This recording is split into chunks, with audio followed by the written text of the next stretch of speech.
Hello and welcome to the Coaching Crowd podcast with me, Jo Wheatley, and my friend and co-host Zoe Hawkins. Hi, everybody. Here we are again with another episode for you. And this week, we're bringing you the topic of intuition. And one of our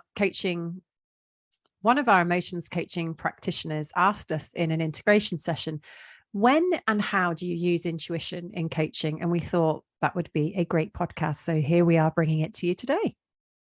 Yes, and let's start with what is intuition? For us, intuition is about the relationship that you have with yourself. It's about the relationship with your unconscious mind, that inner dialogue that you have. People will often talk about it in terms of instincts or gut feel. Yeah. And for me, intuition shows up in lots of different ways. So sometimes I will have words or questions like drop into my head when I'm coaching somebody that seemingly come from nowhere, but actually intuition really is using all of your senses. So consciously we'll only be processing a certain amount of information, but unconsciously we're taking in everything. And I think when you really start to trust yourself and relax into your coaching sessions, your unconscious is picking up on shifts in energy. They're picking up on all of the words that are being said, all of the body language that your client is using. And I think we use that and it converts into this almost sixth sense awareness that we have that can bring information into the coaching sessions where we may not necessarily know where it comes from, but it is based in the experience that client and coach are having at any one particular time. Yeah, what came into my mind there is having a conversation with one of our alumni from our coaching accreditation courses, and we had an in-person get together with the community, and they were picking my brains around what's different about your coaching, Jo. How do you get to like a master level coaching? And I really had to stop and think about, I don't know, what do I do? And what came to my mind was actually, I said, I think what I do is I channel my coaching client. And if I think about the conversation that we're having now, really what I was talking about is drawing on my intuition and drawing on the client's energy, what's happening in the space between myself and the client, also having an awareness of the system or the systems that sit behind the client and the relationships and the intuition, if you like, and the energy that might be coming through those as well. So both about what I do know because the client has shared with me, but also that sense that the client gives in the conversations around those things. So I think it's also useful to have an awareness beyond you and the client and where else that intuition might come from. I think something else for me that is related to intuition is presence. So I know when I used to coach many years ago, I would be thinking about what's the next question that I can ask my client whilst I'm coaching my client. Whereas today, when I'm with a client, I'm entirely in that moment. And I think there's a mindfulness about that, to be able to clear my mind, wholly be present with the client and listen and trust that the next question will come or the next observation will come. I'm never really thinking about, where am I going to take this next? And I think that is intuition. I think that's a level of trust that you have in yourself, that you rely on all of the knowledge and the wisdom that has ever been in your mind and your unconscious mind, knowing that you can draw on all of that at any moment in time, that you don't need to be thinking about it in order for it to be accessible for you. And for me, intuition and self-trust are very closely aligned. In order to tap into my intuition, I need to be able to trust myself that it will always be there and available to me. So I think that is, for me, also how I bring intuition into coaching, is through that presence. Yeah, I was reflecting on that as you were sharing that then. And for me, I was thinking about those moments in coaching sessions with clients where I've noticed that we're in conversation and there's lots of words being exchanged, or the clients, sharing lots. And I just notice a sense in myself like this isn't the work. This isn't the work we're supposed to be doing together. It's that kind of a sense that I have. And I think in that moment in time, what I do is I kind of metaphorically and instinctually know to take a step back and really drop into a deep sense of peace, like where there's no noise. So I've almost stopped listening actually to the words that the client's using, and then I'm really listening to my intuition, to connecting with what's really happening here now. How does that relate to what the client said that they wanted, and how they're showing up? What's congruent here? What isn't congruent? And without a, as you say, without a feeling of panic of like, I don't think this is it, but just letting something come. So I think as a coach, part of your intuition is learning when to let go, when to be really in it with the client, and when to actually just almost fade out, but also come back and just say, intuition sometimes is about sharing an observation with your client, or change. Sometimes it's about changing the pace of the conversation. Or we often talk about like an observation sometimes as being that kind of arresting moment, where you say something that doesn't follow the pattern of the rest of the conversation. And obviously you need to have a contract with your client and a trust in the relationship and that contract to know that you have permission, in the interactions, to share those kind of things. It's interesting when you're saying they're out dropping into that deep sense of peace, and you gave some examples of questions. And I'm sure, like me, you're not actually asking yourself those questions. It's almost like a wiring that that we now have as coaches, where when we drop into that place, yes, those are the questions ultimately that we're asking ourselves, but we aren't sat having a conversation in our head about those questions. It's almost just a place of silence, a place of letting something come and noticing. So yeah, I really relate to what you were saying there. And I think intuition is that somatic sense as well, I guess, is what we're talking about. It's, you may not be able to put words to the experience, you may not be able to fully formulate an observation yet around what is happening, but you are feeling it in your body. Or there's just as you said, just a knowing that this isn't where it needs to be going. And I think, using the whole range of your senses in coaching is really where you start to hone your intuition. Yeah. And if we think about Gestalt and the concept of the cycle of awareness and Gestalt, the first two phases of that cycle are sensation and then awareness. And I think a lot of coaches, or new coaches, will have a sensation. So they may come to supervision and say, I was in a session with a client, this was happening. I knew it just didn't feel quite right. I couldn't really work out where to go next. And you could think about that as like, they've got the sensation. So there is almost that initial kind of instinct, but there may be a blocker to their intuition, because awareness is that bit where you actually, if you like, connect with your intuition, you allow that to come through. And that is that trust that it's not going to be scary, to you, that actually, you can listen to it. And then you still have choice. You always have choice as to whether or not to do anything with your intuition.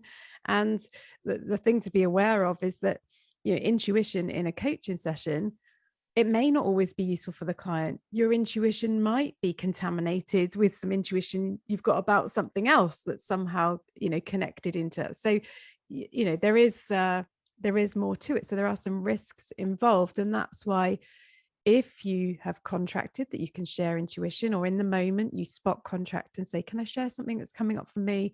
I don't know if it will resonate with you or not. If your client says yes, you always share in a non-attached way, which means that the client knows that they can say, no, that doesn't really resonate with me. Sometimes it'll be a catalyst for some new insight for the client, because say, not that, but now you said that, I'm wondering if. And other times they'll just say, no, that doesn't resonate with me. And he's like, oh, and then you move on to the next thing that you're going to share.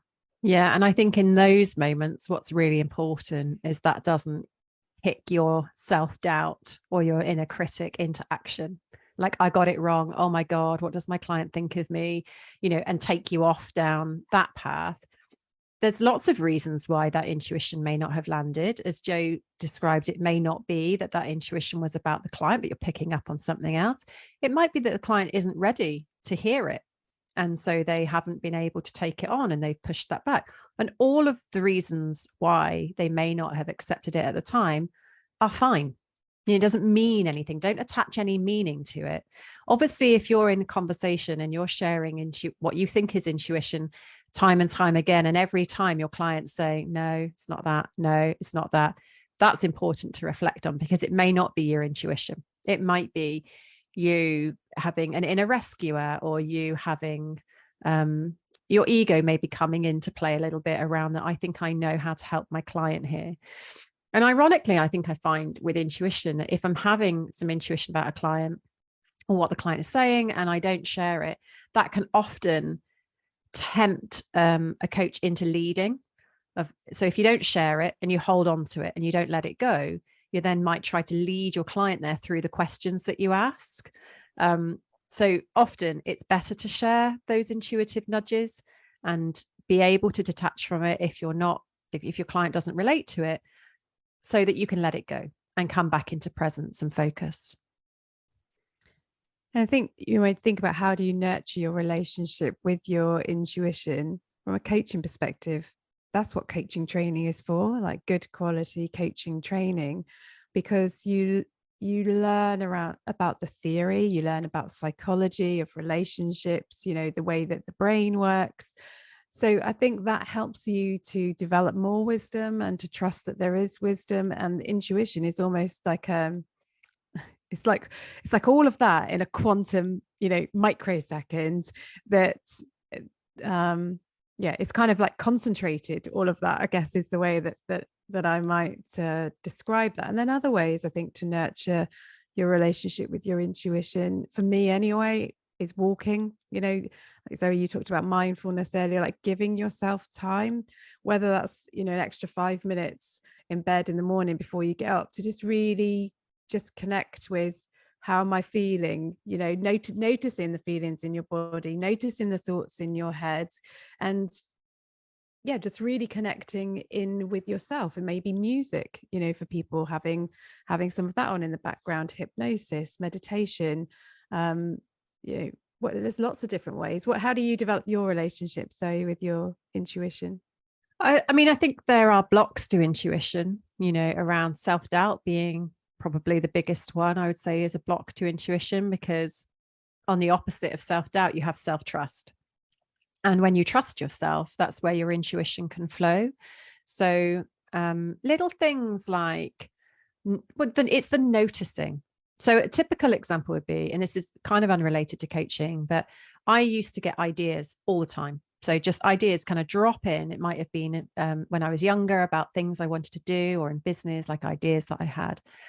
And I would say now I recognize that as intuition. But back then I'd be like, oh, that's a strange idea. Where's that come from?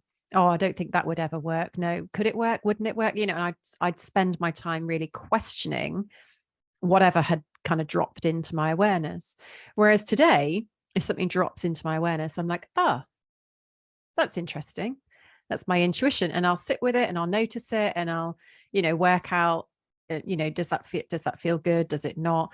And so I think really paying attention to the healthy inner dialogue that you have, and those things that seemingly appear from nowhere, and just start to treat that as valid information rather than dismissing the information out of hand. So I think really nurturing the relationship you have with yourself, your healthy self, is really important, and nurturing the trust that you have in your own ideas and your decisions in all areas of life can then really play well in a coaching space. I enjoy my relationship with my intuition. And I think so, if you can find a way to get enjoyment from that inner relationship that you have, then I think that's important. You can also look for evidence. So look for evidence that you can trust your intuition. Maybe you haven't in the past, but you've got the evidence there that, oh, I had that thought, I didn't do it. But then maybe you debrief with the client afterwards. And this is something that you can do, is if you've had intuition, you didn't share it, when you're debriefing at the end, just say, when we were talking about that, I had a sense that this might have been the case. Would that have been useful for me to have shared with you? And if your client says yes, and the other client you ask says yes and yes and yes, then perhaps that's an indication that you may be able to take what you might consider to be more of a risk. And then for a lot of people, it's working out, how do I articulate that to my client? How do I contract for that with my client? How do I know it's for them and not for me? Because obviously, there are ethics to consider in all of the things that we do in our coaching conversations. Yeah, and you talked a bit earlier, didn't you, around contracting and permission. So those are two really important parts. I would say a third part is it doesn't necessarily have to be neat and polished and perfect every time you try to share something with your client. Often with a client, I'll sort of sit back and I'll say, I've kind of got this thing that's coming up for me, and it'll be really messy. Like, just what I'm sensing is it's something to do with blah. Does that relate? Does that mean anything to you? So it doesn't have to be carefully curated and perfectly polished in order for you to provide insight or observation to your client. You can co-create in those moments. And those are the moments probably where your client goes, no, it's not about that, but that has made me think this. And then you're off kind of into another area of the conversation. So I think that's a piece around how you deliver it as well. And what we haven't talked about yet is about how do we support our clients to develop their relationships with themselves? Because you could look at coaching as being all about that. If you boil it all back, strip it all back, what is coaching? It's about helping the clients develop their relationship with themselves, which can help them to develop their relationships with others and their goals and the things that they want to do. So you can ask your client at different points in the conversation, if they're very in their head, very cognitive or very practical, ask them, what's your intuition telling you right now? And ask it in a kind of a quick way, because your intuition, just to cut through, as you were talking earlier, Zoe, about that self-doubt, or what does your gut tell you? Or even inquiring with them, like, what is your relationship with your intuition? To what degree do you trust yourself? Those kind of questions to help your clients start to consider their relationship with their intuition, the value that it might have, what wisdom could be available to them from that place, and so on. Yeah, I think that's really important. I think the other thing around that inner coach, if you like awakening the inner coach, is helping the client to really understand the value of it to them in the context of their goals. So if somebody is working on career direction, and you're asking questions around gut instinct, what's your heart telling you, helping them to then use that as valid information, and so not stopping there, but asking, and how valuable is that to you? And if you did fully believe that or fully subscribe, what difference would that make to you? Because I think there's learning to hear your intuition and then learning to act on it and trust on it is like another step beyond as well. So ultimately, I think what we're saying is intuition has a place in coaching, both for the coach and for the coachee. And we can role model, if you like, that relationship with ourselves, and not, you don't have to always go with your intuition. There is always a judgment call, and it's based on what is useful for the client, what you've contracted to work on together. But maybe think about, asking questions of your client in this area about their relationship with their intuition, and also take time to nurture your relationship with it too. And think about what role does intuition play in your coaching style at the moment. Absolutely. And if you have enjoyed listening to our podcast today, please, wherever you're listening to this podcast, hit the subscribe button so you don't miss out on future episodes. And if you have the ability to rate and review this podcast, we'll be ever so grateful to receive your feedback. So thank you for doing that.